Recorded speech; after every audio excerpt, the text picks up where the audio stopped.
จะได้โนโนฮิจะได้โนโนมาฮิจะได้โนโนเอ้ยโนโนไพซอนเฮ็ดโนโนไพซอนเฮ็ดโนโนเองเลยตบมือตบมือตบมือตบมือจุ๊บทรงจุ๊บทรงจุ๊บทรงสบายดีสบายดีสบายดีจุ๊บพอจุ๊บพอ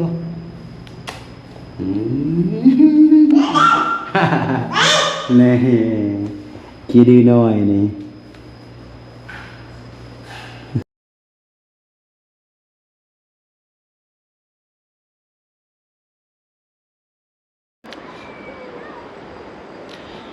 กราบทักทายสบายดีและสวัสดีเด้อพี่น้องบ่ว่าจะอยู่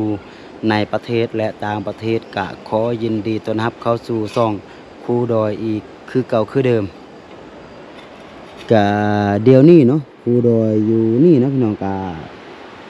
เป็นพรมแดนระหว่างลาวไทยพี่น้องเนาะกะมี FC หลายฐานพี่น้องเนาะคอมเมนต์มาถามคูดอยว่าอยู่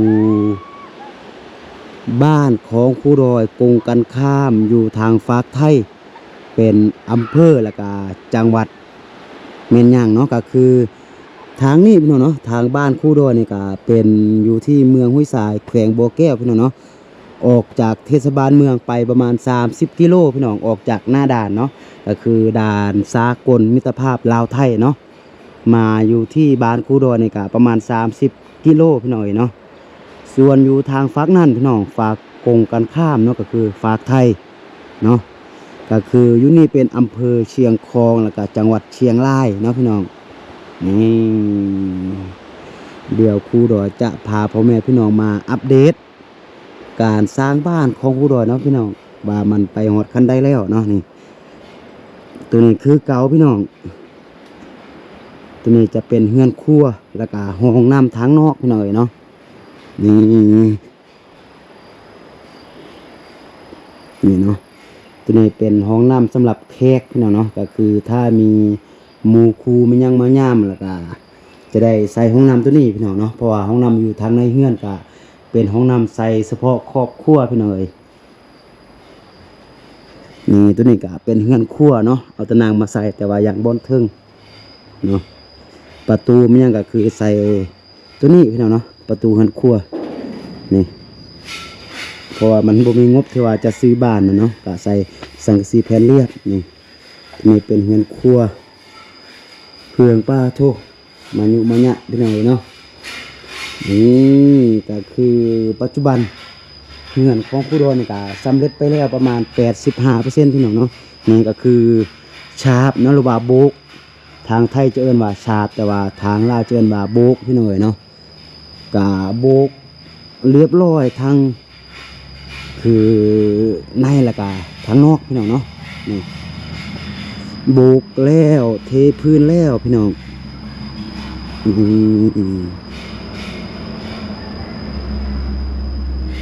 นี่เนาะมุมไกลกาตัวนี้โบกกะแล้วเมื่อวานพี่น้องเลยเดี๋ยวจะให้พ่อแม่พี่น้อง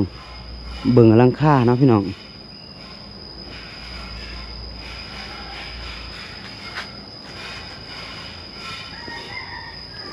นี่เดี๋ยวครูดอยจะขึ้นบนนี้เนาะขึ้นบนนี้แล้วก็ให้พ่อแม่พี่น้องได้เบิ่งหลังคา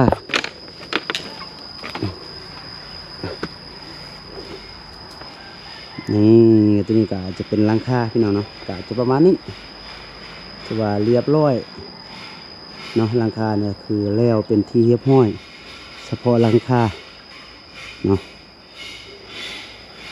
เดี๋ยวจะลงไปรีวิวทางในให้พ่อแม่พี่น้องได้เบิ่งเนาะกะสุดแล้วครูดอยรีวิวมันยังโบละเอียดปานใดพี่น้องเลยแล้วก็มื้อนี้ครูดอยจะรีวิวให้มันละเอียดนี่ท่างนี้ก็คือ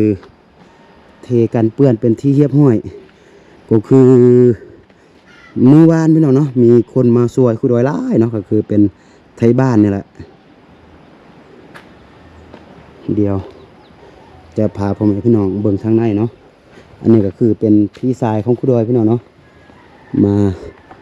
เฮ็ดเวียกอยู่นี่ เดี๋ยวเราจะเบิ่งทางในนี่ตรงนี้ก็จะเป็นห้องโถงก็จะประมาณนี้นะพี่น้องนี่ถ้าอยู่ทางนี้เบิ่งมันจะมีโฮมเข้าบ่นี่นี่ห้องโถงก็บ่ใหญ่พี่น้องเนาะห้องโถงก็4 เมตรครึ่งคูณ4 เมตรพี่น้องความยาวความกว้างของมันเนาะก็อยู่ในคอมเมนต์พี่น้องสุดแล้วแม่นครูดอยบ่ได้ถ่ายซองล่มเนาะก็มี FC คอมเมนต์ครูดอยเนาะว่าเฮือนของครูดอยบ่มีซองล่มนะพี่น้องก็คือแต่ละห้องก็คือมันจะมีอันนึงพี่น้องเฉพาะซองล่มเนาะนี่ตรงนี้ก็จะเป็นซองล่มส่วนทางนี้ก็จะเป็นห้องนอนของครูดอยกับน้องพิงเนาะพี่น้องนี่เนาะทางเทิงก็จะเป็นซองล่มพี่น้องเลยเนาะเพราะว่าคลิปแล้วครูดอยรีวิวแล้วก็น่าจะถ่ายบ่ได้เนาะพี่น้องแล้วก็มี FC เพิ่นคอมเมนต์ว่าบ้านครูดอยบ่มีซองล่มนะพี่น้องเนาะก็นี่จะเจอซองล่มอยู่ทางนั้นส่วนห้องครูดอยนี่จะมีโต๊ะเยี่ยมหลายบอนอยู่พี่น้องเนาะนี่ตัวนี้จะเป็นทางหน้าเฮือนแล้วก็ตัวนี้จะเป็นทางข้างเนาะมาทางนี้บัดนี้นี่ตัวนี้ก็จะเป็นห้องของลูกอุ้งอิงโถนี่สบายดีเด้กินยังสบายดีไหมโอ้สบายดีเลยสบายดีไม่โดจุ๊บทรงเลยนี่เดี๋ยวจุ๊บพอได้บึ้งเลยจุ๊บหน้าผากเลยสมองแทะเลยพอเนี่ยเนาะกะลุงอิงกะดีขึ้นแล้วพี่น้องเนาะหลังจากที่ว่าไปหาหมออยู่ทางฝั่งไทยเนาะมาอยู่เฮือนกะ3-4 มื้อ4-5 มื้อกะเดี๋ยวนี้ดีที่ว่าเป็นปกติก็คือลิ้นเป็นที่เรียบร้อยเนาะพี่น้องป้าลงลูกลงช่วยแม่อนามัยห้องมาลงช่วยแม่อนามัยห้องมาป้าโธ่นี่แม่อนามัยห้องเมื่อยนี่ให้แม่เจียอยู่ได้นี่ไปนี่ป้าโธ่นี่มาเฮ็ดโนเบิ่งเฮ็ดจะได้โนมาเฮ็ดจะได้โนโนไผสอนเฮ็ดโนเองเลยตบมือตบมือจุ๊บทรงสบายดีจุ๊บพอ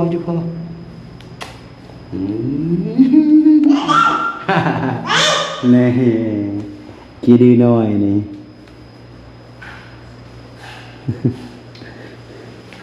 นี่เนาะตัวนี้ก็จะเป็นห้องอุ้งอิงพี่น้องเอ้ยส่วนทางนี้ก็จะเป็นห้องแขกพี่น้องเนาะโอ้ให้ไปนำแล้วจุ๊บพ่อบ่นึงถ้าอยากให้พ่ออุ้ม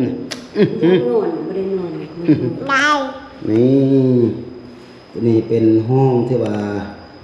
เพื่อญาติพี่น้องมายามเนาะพี่น้องเนาะก็จะได้นอนห้องนี้นี่ซองลมก็อยู่หั่นเนาะก็จะมีแต่ละห้องก็คือจะมีป้องเยี่ยมอันนึงแล้วก็ซองลมอันนึงห้องอุ้งอิงก็คือกันเนาะนี่จะมีซองลมอันนึงแล้วก็มีป้องเยี่ยมอันนึงพี่น้องเนาะส่วนทางนี้บัดนี้ผู้ดอกจะเฮ็ดโรงไว้พี่น้องเอ้ยนี่จะโรงไว้แบบนี้บอนที่ว่าเก็บเครื่องเก็บของเป็นเครื่องเอาให้งานหรือว่าเครื่องที่ว่าเฮานึงไปเฮ็ดเวียกเนาะแล้วก็เฮาจะบ่ได้ไปปะอยู่ในห้องพี่น้องเนาะก็จะมาปะบ่นี้หรือว่ามีข้าวมีน้ำเนาะก็คือเฮามีข้าวมีน้ำมีหยังเฮาก็จะปะอยู่ห้องนี้พี่น้องเนาะเป็นข้าวกินเป็นข้าวซอกข้าวสารมีหยังนะเป็นเครื่องเฮาก็จะได้ปะห้องนี้เนาะส่วนทางนี้บัดนี้จะมีเป็นห้องน้ำที่ว่าใส่เฉพาะครอบครัวพี่น้องเอ้ยเนาะเป็นห้องน้ำใส่เฉพาะครอบครัว ก็คือเราจะใส่เป็นสะโครกนะพี่น้องอยู่ในเฮือนเราจะใส่เป็นตัวนี้แต่ว่าเรายังบ่ได้ตั้งเทื่อจะซื้อมาปะเนาะห้องน้ำก็คือกันพี่น้องเอ้ยเนาะนี่ก็มี FC เพิ่นคอมเมนต์ว่าห้องน้ำของครูดอยนี่บ่มีซองลมเด้อพี่น้องเนาะนี่ซองลมจะอยู่ถึงแต่ว่าแม่นน้ำแม่นในเนี่ยก็คือยังบ่ทันได้ต่อเทื่อเนาะสำหรับห้องนี้ก็คือฝานี่ก็บ่มีเนาะพี่น้องซองลมแต่ว่าครูดอยมาเปลี่ยนใส่ฝานี่เนาะส่วนทางนี้เป็นจะเป็นซอยเนาะเป็นซอยที่ว่ายางมาไปเฮือนครัวบอนหนึ่งเข้าเป่าไฟที่นี่ว่าจะเป็นเฮือนครัวแต่ว่าอยู่บนนี้จะเฮ็ดคันใดแต่ว่าเฮายังบ่ทันใดเฮ็ดเทื่อพี่น้องเนาะนี่โถตีนไก่ก็คือที่กันเปื้อนเมื่อวานเนาะโถไก่มาก็คือไล่บ่ทันเลยเนาะ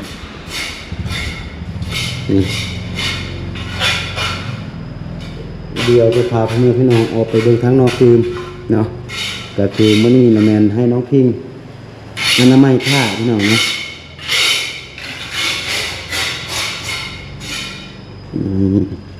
ที่ว่าเทพื้นเป็นที่เรียบห้อยเนาะ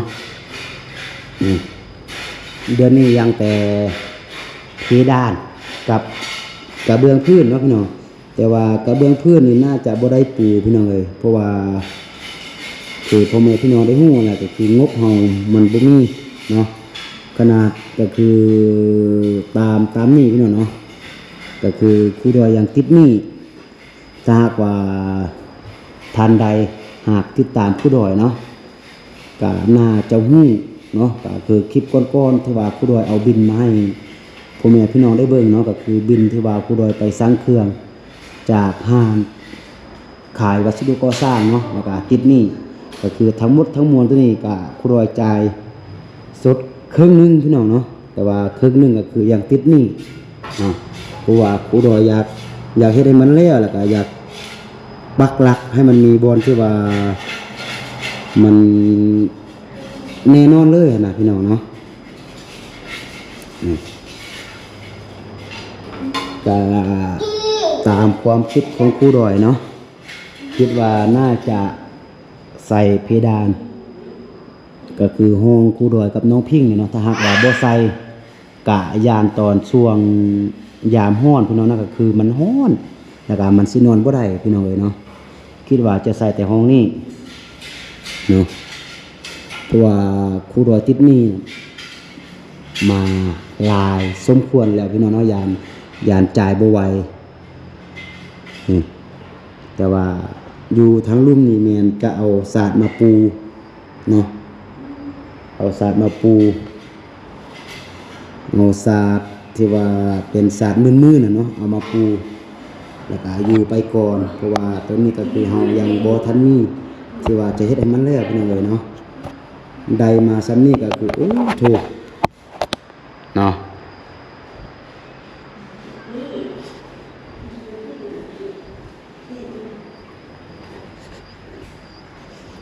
เดี๋ยวจะพาพ่อแม่พี่น้องมาเบิ่งทางนอก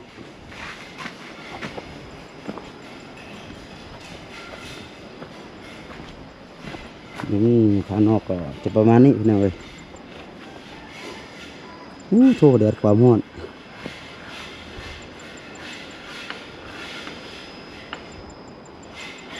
ก็ธรรมดาเนาะพี่น้องบ่ใหญ่แล้วก็บ่น้อยก็พออยู่